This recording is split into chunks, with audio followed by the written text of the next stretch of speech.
in this lecture, we study the power series solution for second-order linear variable coefficients ODE near a regular singular point. Okay, so firstly, we consider the Euler equation. What's Euler equation? Euler equation is this equation. The operator Ly is x squared y double prime plus alpha x y prime plus beta y equal 0. Here, the coefficients of the second order derivative is x squared variable coefficients, and the coefficient of y prime is also dependent on x, which is alpha x. Of course, the coefficient for y is a constant beta. Okay, so this equation appears in our midterm examination, and also in an exercise in chapter 3. There is a section, a problem section. A problem in the section of chapter 3. Okay, now we study this Euler equation. Using the idea we encountered in the midterm problem. So because the equation is the coefficients are power functions x squared alpha x, therefore we try to find solution of the form y equal x to the power r, and we assume that x is positive, solving the equation on the positive half of the real axis. Then, substituting this y into the equation, we need to compute L xr, applying the operator to xr. Then, this is x squared, second order derivative of xr plus alpha x multiplied the derivative of xr and then plus beta xr. Then, this derivative is not difficult to compute. The derivative of xr is rxr minus 1. The second order derivative of xr is r minus 1, xr minus 2. Okay, so the first term is this. And the second term is alpha x multiplied rxr minus 1, then plus beta xr.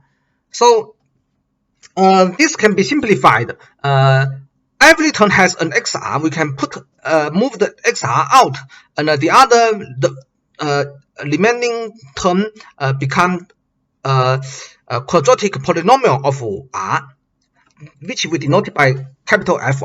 Okay, so we want to choose a suitable r such that xr is a solution of our equation. So we see that if we can take an r such that capital Fr is 0, then Lxr is also 0.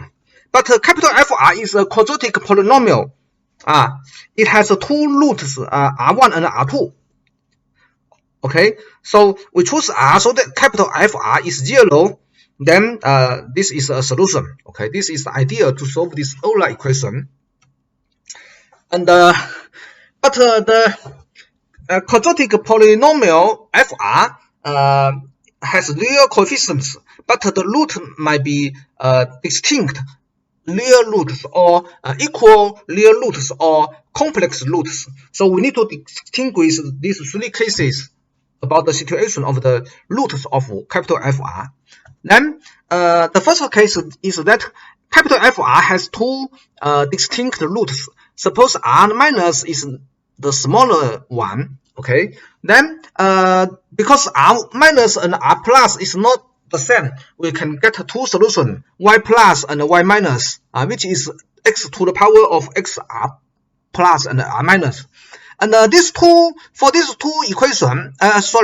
solutions, we can compute the Wronskian of the equation of the solution, which is the determinant of this. The first row of this determinant is y plus and y minus. The second row is their derivatives. Okay, so this is easily computed, and you will see that this is not 0 because r plus and r minus are different. Okay, so this means that y plus and y minus forms the fundamental set of solutions. Therefore, the general solution is their linear combination. That is a constant c minus multiplied xr minus plus another constant c plus multiplied xr plus. So this is the first case, real distinguished distinct roots of the fr. The second case is the case that r plus and r minus, these two roots of fr, are all real, but they are equal. So r plus and r minus equal to the common real number r1. Okay, so then y1 equal xr1 is a solution, but we need to find another solution to form a fundamental set of solution and get the general solution of our equation. How to get the other solution? So this is a second order equation, and we know one solution. We can apply the method of reduction of order. That is, we assume having obtained a solution y1, we try to find another solution of the form y1 v, and substituting this into the equation, we will obtain a second order equation about v. But that equation does not contain the zero order term. It only contains the y double prime and it only contains the y v double prime and v prime. So this is solvable. And having after solving for v, we can obtain the second solution of our original Euler equation. But we can also apply another method. That method is appeared in the second section of chapter 4 in an exercise of that section. In that section, we study the when a real number r, actually it can also be complex. When a number lambda is a repeated root or a root of the characteristic polynomial of a linear constant coefficient ode, and we obtain that the solution is exponential of lambda t, t multiply e lambda t, and t to the power s minus 1 e lambda t. Okay, remember that's that exercises. I have been lecturing about that exercise before the midterm. Before the midterm, I prepare a set of lectures with some examples. So this exercise is one of my examples. Okay. So using that idea, we can also get the second solution of our Euler equation. So because r1 is a repeated root, so not only capital F r1 is 0, but also the derivative of capital F at r1 is also 0. Okay, because f r1 equals r minus r1 square. Taking derivative, you see that the derivative is also 0. So this is a simple fact about polynomials. Okay. Now we compute this. So we're applying our operator L to the function xr. Then taking the derivative, we will let r change. Consider r as a parameter. R is a variable. Therefore, computing L xr, which is a function of r, then which is a function of r and the x. Okay, then we take a derivative of this function of r and x with respect to r, partial derivative, and evaluating that at r equal to r1. We will get as we had computed, as we computed before. Okay, as we computed before. Sorry. LXR equal XR multiply capital FR. Okay, we have this result. So using this result, our LXR equal XR capital FR. Then we take the derivative of this, which is respect to R, which is the derivative of XR multiply capital FR. That is RXR minus 1 FR. Then plus XR multiplied the derivative of capital F. Okay. Now we evaluating the function at the point r equal to r1, which give us 0, because capital FR and the derivative of capital F at r1 are all 0. Okay, so we know that this partial derivative is 0. On the other hand, this partial derivative can also be computed in this way, because the operator L consists of taking derivative with respect to x and the coefficients of the derivatives are function of x have nothing to do with r. Therefore, it is easy to see that the operator L and this partial derivative can be switched. This is equal. So firstly, we apply r and then taking derivative which we apply L and then taking derivative which r. This will equal to firstly we take derivative which respect to r and then apply our operator L. Okay, of course we are computing at the point r equal to r1. Therefore, after you compute this, you need to evaluate it at r equal to r1. Okay, so what's this? This is the derivative of the partial derivative of xr which respect to r is xr multiplied exponential of logarithm of x. Okay, so this partial derivative equal xr log x, and then we evaluated at r equal to r1. Therefore, that is xr1, and then applied by L.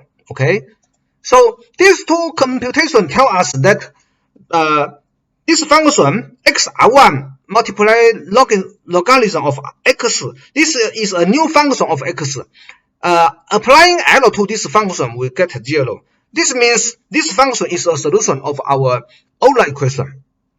So this is the second equation, y2, and it is easy to compute that the rank scale of this y2 and the previous equation y1 we obtained is not 0. The rank scale of these two solutions, y1 and y2, is not 0. Therefore, they are linearly independent. So their linear combination is a general solution of our equation. So this is the general solution. Okay. And the last case is that capital F has a pair of conjugate complex roots.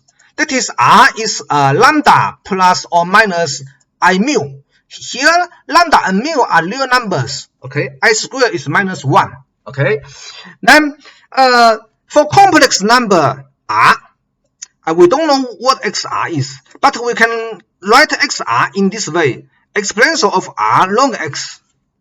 Then this r is lambda plus or minus I mu. Therefore, the variable of the exponential is this. Okay. Then for complex exponential, we know that it is the real part, exponential of the real part multiplied cosine and sine of the complex part. Okay, so we get this result. But the exponential part at the beginning is actually x lambda. Okay, so this is xr. For complex xr, we have xr equal x lambda multiplied the linear combination of cosine and sine.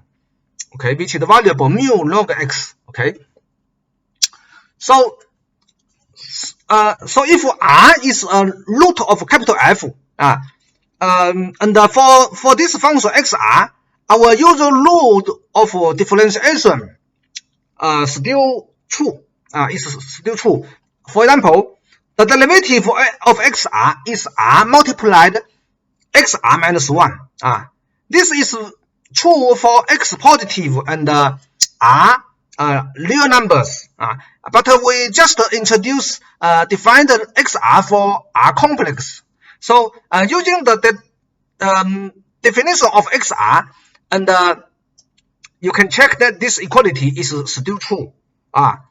So this xr is a function, real variable complex valued function. The derivative of this function is precisely the real part of the derivative is the derivative of the real part. The imaginary part of this function, the derivative is the derivative of the complex part. So using this result, you can prove that this is true. This we will discuss this in chapter 3 for complex exponential. Using the similar idea, this is also true for complex power functions. Okay, and the second order derivative is r minus 1, xr minus 2. Okay, so because these two derivatives are true, so you will see that XR is a solution of our Euler equation. But when R is complex, this is a complex valued solution.